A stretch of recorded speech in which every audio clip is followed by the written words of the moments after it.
Hello, it's Bobi, aka Paginator, and we're starting a new junk journaling project today.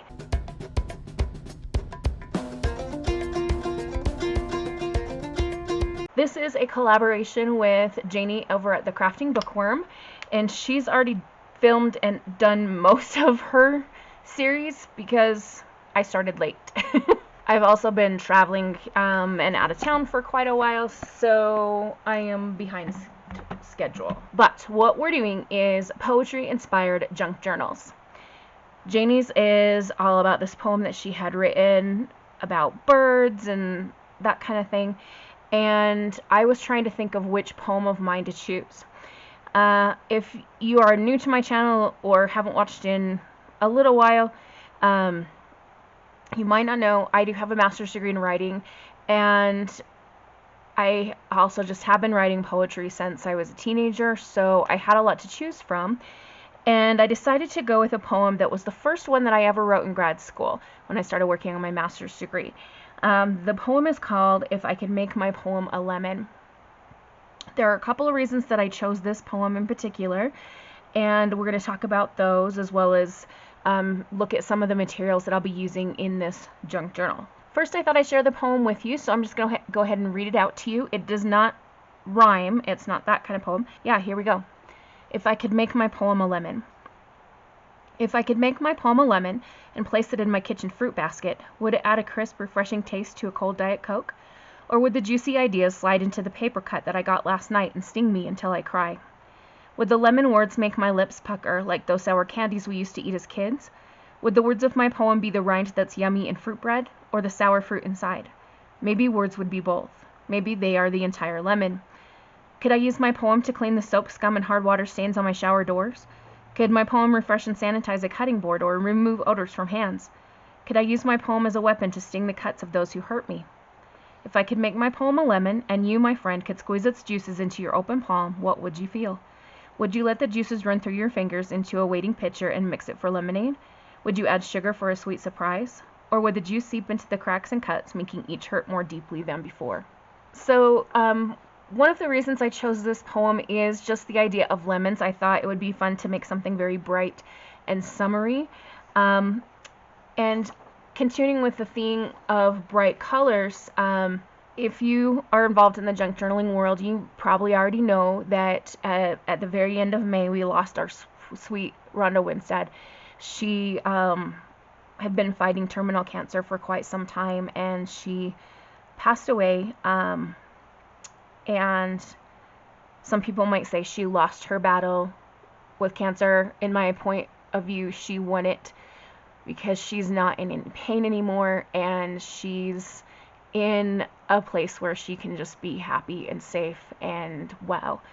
Rhonda and I both belong to the same faith, which is the Church of Jesus Christ of Latter-day Saints, and in our faith we believe that there is a life after this one, and if we are correct, Rhonda is now in a really, really beautiful place where she can watch over her family members and loved ones. And Rhonda is always a bright, happy person despite her struggles, and she also loved to use bright colors. And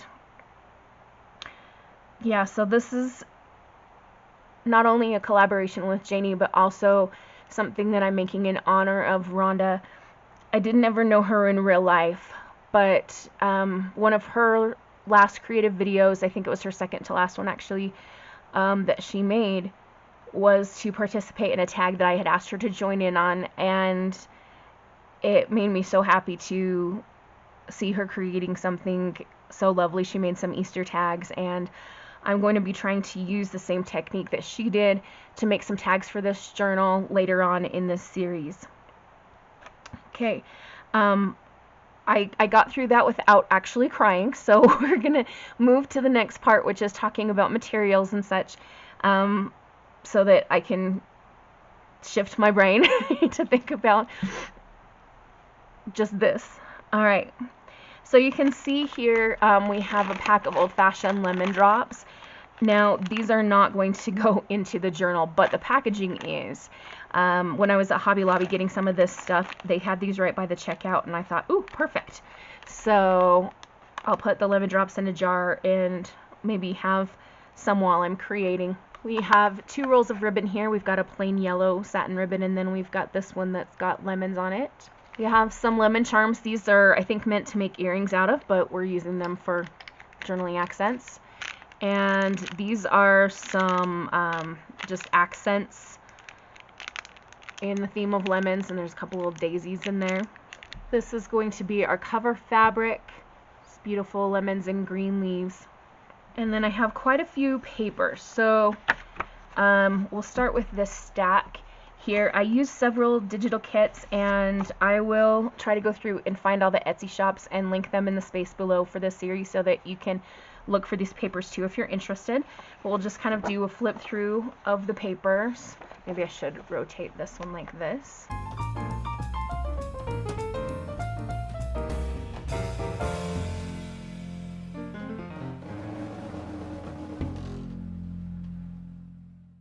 We have some more of these, so you're going to see some repeats from the last stack. These ones, the front side prints are what you're going to see here. So these are on matte photo paper. These are in cardstock that's kind of a beigey color. And then we have this other kit that was done on the back as well. So these are just one-sided because I have learned that my printer hates matte photo paper. It will work with just about any other kind of paper except for that, which sucks because I love using matte photo paper. So I only have, 4 or 5 of the matte photo paper, and then this kit I printed just on regular copy paper.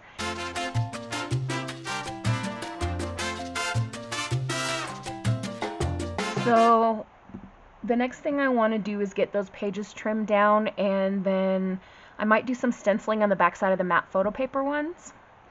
But you don't need to watch me trim down all the pages with my cutter and stuff, so I'll do that off camera.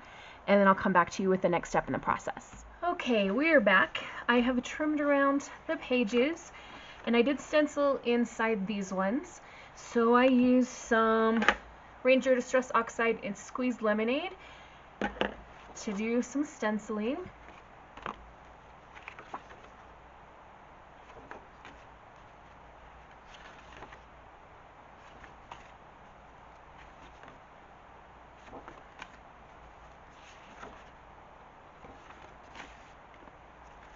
And I was digging through some stuff, and I just found these coffee dye lined pages, so I made a couple of pieces just hooked together with some coffee dyed paper. I have some pages from the German book that I love to use that has the old-timey font, and this one has a cute picture of a frog. There's another one that has a lovely picture here. And this one has some poetry, which I thought would be fitting with the poetry-inspired journal that we're making. These are some pages from a paper pad that I got, I don't remember where, but they look like vintage ledger papers. Now, it's possible that I might choose not to include some of these. I don't know. Right now I want to include all of them. Some of these papers that were like just the one-sided, I sewed together. Just with some white thread, sewed around twice. And then these are the double-sided sheets. I just folded them in half. There's more of those. And I dyed some paper. Yes, I have been busy today. So this top stack that you're seeing, I dyed yellow. I used a yellow tablet of Easter egg coloring, and I also mixed it with Country Time lemonade. I was going for something that would hopefully get that lemon smell, and it smelled pretty well when I dipped the papers and soaked them and stuff, but now that they're dry, I don't know that I can really smell it. So, I mean, it was a good idea, I guess. It just didn't work quite as nicely as I wanted it to in terms of the smell. And then I coffee dyed a good stack of papers. I won't use all of these, but we'll use some. This one you can kind of see there's a pattern there. I took the stencils that I had used to stencil on the papers that I showed you, and I tried to use them to get a pattern or result with the coffee dyeing, and it didn't work out so well. I need to re-watch tutorials on coffee dyeing with patterns and stuff, I guess, because I just can't get mine to come out the way that a lot of people do. I know I can do it right because I have done it right in the past, but I just, for some reason, I have either forgotten a step or just have bad luck, I don't know. There was another page that you could see a bit of a pattern. Oh, this one. You see the circles, circles, circles. That's from one of the stencils. This one came out really torn and grungy looking, so that's going to be saved for a different project that you will see another time, that specific piece. But yeah, I think those are the only two pieces that come out with any kind of stenciling at all. I did manage to dye my hand yellow, and most of it's been washed off by the end of the day, but you can still see a little bit of yellow here and there on my hand, which is lovely. Wear gloves next time. I mentioned I used the Squeeze Lemonade Distress Oxide, and I also pulled the Mowed Lawn because we have a lot of green with the leaves from the lemon plants on these pages, so green will be my secondary color. And I recently got some bullet journaling stickers from an Etsy shop, and this set is all about lemons.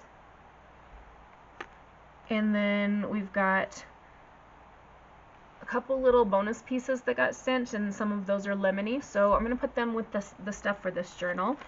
And then I have another set of bullet journal stickers that I bought. When did I buy these? I don't remember, but there's a few bits and pieces of lemon stuff in there. What else did I grab? I grabbed a few plain envelopes. I'm not sure if I'll include those or not. Same thing with this brown paper pouch. And then I went through a bunch of other stuff and came up with this box of things. So you can see there's a bunch of yellow and green buttons down here.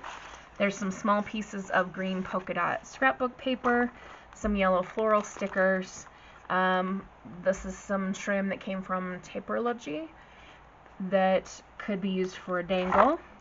And I hit big with the Daphne's Diary magazine. There I found a lot of things with lemons in several of the issues, so I don't need to show you everything in here, but you can see that I've got quite a few options of lemons. And this page right here that says Squeeze the Day is just darling. I kind of am wondering if maybe I'm gonna scan that and size it down and make that the cover.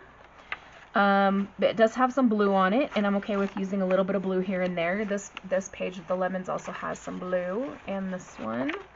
Yeah, so these are just a bunch of scraps from Daphne's Diary. This one has some really fun punched out die cut lemons. These stickers don't have anything to do with lemons, but they're the right colors, so they might get used. We've got some yellow and green ribbon that might get used, some Project Life cards. This stuff at the bottom of the box came in a mystery box thing that I got from an Etsy shop a while ago. We have tiny cards in craft paper and white, some tiny little tags, this metal tag, a piece of handmade paper, gold paper, some other vintagey looking paper.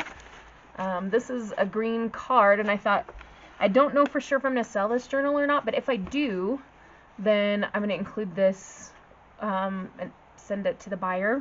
I'm still kind of going back and forth in my mind on whether I'm going to sell it or not. Just some more green and yellow stuff. A few craft paper things. This is a piece of sari trim. It does have some red and pink in it, so I'm not 100% sure I'm going to use that. Same thing with this pink card.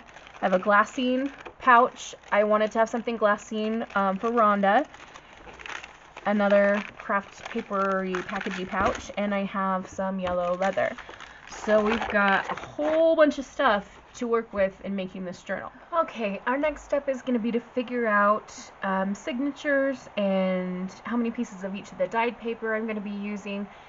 And to be honest, I'm not even sure how many signatures I'm going to have.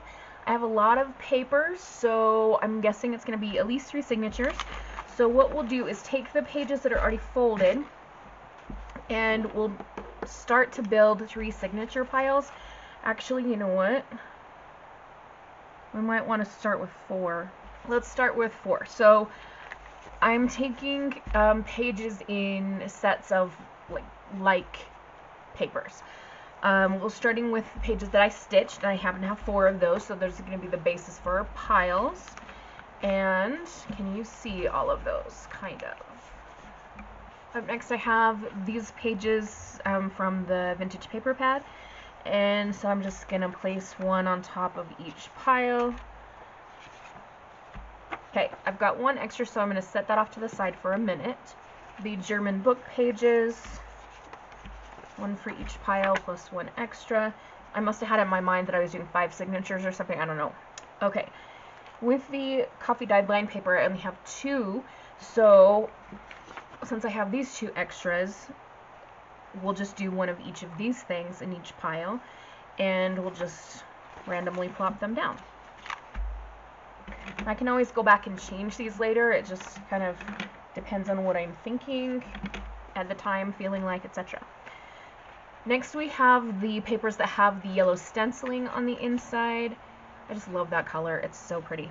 Okay, so we've got 1, 2, 3, 4, one extra, and then we have the 2-sided digital printables. So just start divvying them up. Oh, we don't want to do that. I forgot that some of these were similar prints. Okay, swap those 2. Okay. Alright, so I need to remember that the one with the scale is going in this first pile, because that's my extra of the double over here. So we now have 4 piles, and they all have the same amount of pages in them, which is 1, 2, 3, 4, 5, 6, 7. I usually don't like to go higher than 8 pages in the signature, or maybe 9. Okay, let's undo everything I just did.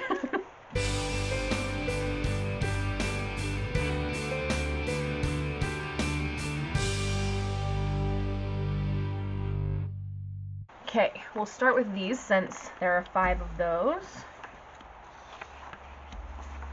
I'm gonna have to do one pile kind of down here, so I don't know how well we're gonna be able to show everything.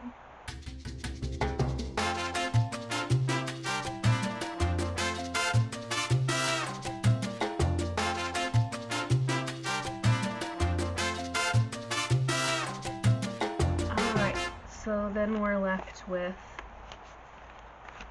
we need one more for this one. So we'll start with the dyed paper here, and we're just going to fold it in half. I know I will need to trim it down just a little bit. Oh no! Did you hear that snap? I still want to use it, so I will do some patchwork with some tape or extra paper to reinforce or something, but we're still going to use it. Okay, so these piles are now all even, and we have 1, 2, 3, 4, 5, 6 pieces.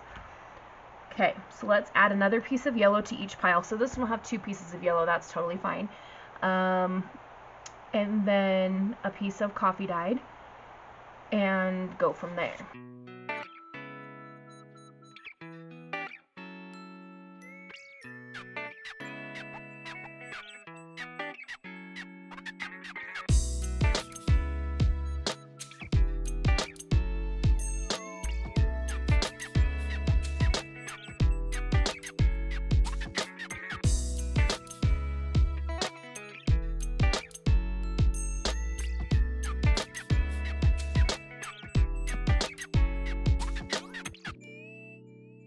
Alright, the rain's coming in pretty hard again, so sorry if you can hear that.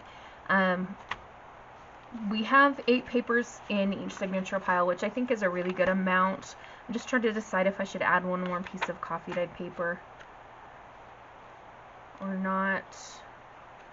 I kind of feel like we need one more piece of plain-ish paper in each section just for balance. So I am going to put one more piece of coffee dyed paper in each signature. That'll give us 9 pieces in each, which is okay. Okay, signature piles are done. Usually what I do next then is kind of place the pages in order that I feel like they should go, and I just kind of work one signature pile at a time. So with this one I've got 3 dyed papers. These digitals, 4 digitals, and 2 vintage papers. So I need to decide what I want to be facing out. I don't know if this is going to be my first signature or not, because I haven't decided on the order of them yet. But let's say for imagination's sake, this would be the first page. Do I want something really bright and sunny like this, or do I want something a little bit darker like this one? I kind of want this one here. This is, again, just kind of gut instinct. And after that, I want to go with this German page with the cute girl. And then let's do this page here. We got the stenciling. So in order to contrast with that, I want to do a coffee dyed page. And then let's do this one with the lemons. No, maybe. I don't know. Actually, I want to swap this out for this one, for this, and then do the yellow page, and then the vintage page like this, and then this. So because these pages are smaller, this will be peeking out. I don't know if there's enough contrast there, but I can add that with decoration and that kind of stuff. And then we'll do a coffee dyed piece in the middle. So as you can see, some of the pages need to be trimmed down, and I do need to make sure that those yellow pages are safe to open and close. But this is kind of a primary first draft, I guess you might call it, at the signature pile. I'll go ahead and put the rest of the piles in order, and we'll go from there.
Okay, we have 5 signature stacks, and I think that's where I'm going to conclude this portion of this series.